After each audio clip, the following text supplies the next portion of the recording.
I wanted to discuss the understanding that when people are unconscious, like if you put them under anesthesia, everybody's incredibly flexible. But when we wake the person up, they're tight in the same places that they were tight before they went to sleep. So what's causing you to tighten back up? It's the unconscious being stuck in a time, in a past, and typically having not what's the problem, but more of a who's the problem, which is quite an amazing revelation. So if someone dislocates their arm, and I take them to the chiropractor, and you can't get the arm back in socket, you go and give them, quote, you take them to a doctor, but they're not getting a surgery when the arm's dislocated. They knock them out, and then literally the doctor might grab the arm and use his arms and legs and pull the arm back out of the socket and pop it back in. But because the person doesn't have any pain, they don't know what happened. So when you're conscious and you try to deal with the unconsciousness that's caused the dysfunction, the asymmetry, the lack of range of motion, the pain, the chronic inflammation or any problem with the joint, the way that you access that is by presently dealing with the discomfort of finding the edge of what the movement range is. And so now you have say your arm hasn't, you've had an injury in your shoulder, your arm hasn't been past this point. So the resistance stretching, which is what I do, it's the type of therapy, as you resist and I overpower your arm, you find that you can go relatively easy past the point of what was your limit before. And what's interesting and more counterintuitive is you go the opposite way, then you go back and challenge it this way, and it goes even further. So you realize, it's a funny thing to say, but we're stuck in our own perceptions. We're stuck in our own thoughts about who we are. And I always explain to my clients that we avatar ourselves, like that movie Avatar with the guys in the wheelchair. And what we do is we wake up, and now we're back in that storyline. Oh, this is Gebi, and I won Olympic medals, and I had some problems with this person in my life, and I'm not very happy with this parent, and I got this thing going on with my brother, and I got X business, and then there's all the good stuff.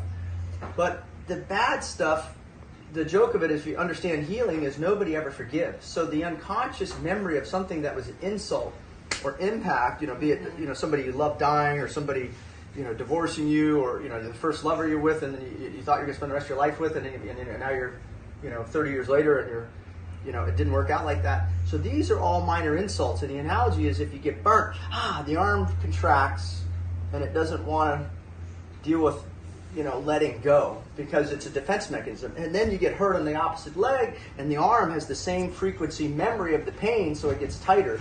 So as we age, the most profound thing that we deal with is we watch our body decay, and that's quite unsettling. I'm 54, and I'm not doing the things I did when I was 20. I've got most of the stuff still functioning. I have the luxury of creating a lifestyle where I've been an athlete my whole life, so high body awareness, but I don't have like a high maintenance program. Like I don't do much work on myself, which is quite embarrassing, but I'm always working on others. But if I work on someone else and I push them to their boundary of where their consciousness can handle, and what's happening is, what's the limit is the unconsciousness comes up as a feeling or emotion, and then you're like, I can't take any more misery from you trying to take this out of me. Because if the elbow's been stuck here and I try to move it past, the mind has said, no, we're stuck. And we think that this thing is solid and it's real. Here's the crazy thing about the world of miracles, the miraculous, which is inside everything and everyone. It's in every molecule of the universe. There's no rules. Quantum physics says that anything is possible. It's an infinite universe. And if you study consciousness, you study all the masters, what's crazy is they're all saying the same thing. God's everything, all-knowing, and all-powerful. So everything is the creative force, whatever you want to call God. We can't use that word anymore because everybody gets upset. They have their own ideology. Everybody's got their own religion, their own realization, own perception, own philosophy, study of self, understanding of self relative to the universe, and they're all different. So we're all unique creators of a universe. And now, am I in your universe or your dream, or you're in my dream? Maybe concentrically we're mixing. And so me as an external force to come into your life and offer a technology, which is just an ideology or an understanding or a wisdom or a technique for healing, I'm going to say something really simple. The healing is inside everything and everyone.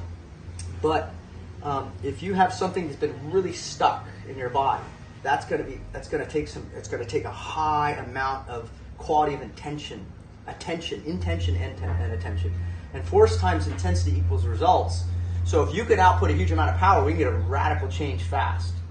It's like you want to hit a home run, you don't bunt the ball. You swing with as much force and snap the wrist, and you get as much bat head speed as you can, and you might get the ball to go 420 feet or something, go over the fence.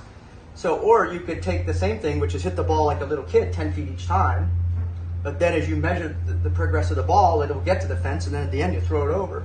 So you can dig into yourself at any level of work that you want to. And as you, but what's happening is at the same time is you have a finite belief on the timeline and how your body can heal. And I'm going to hold into the reality that at any given moment, because I see this happen all the time with my clients, and I'm unrealistic. That means I believe in miracles. I believe in the miraculous.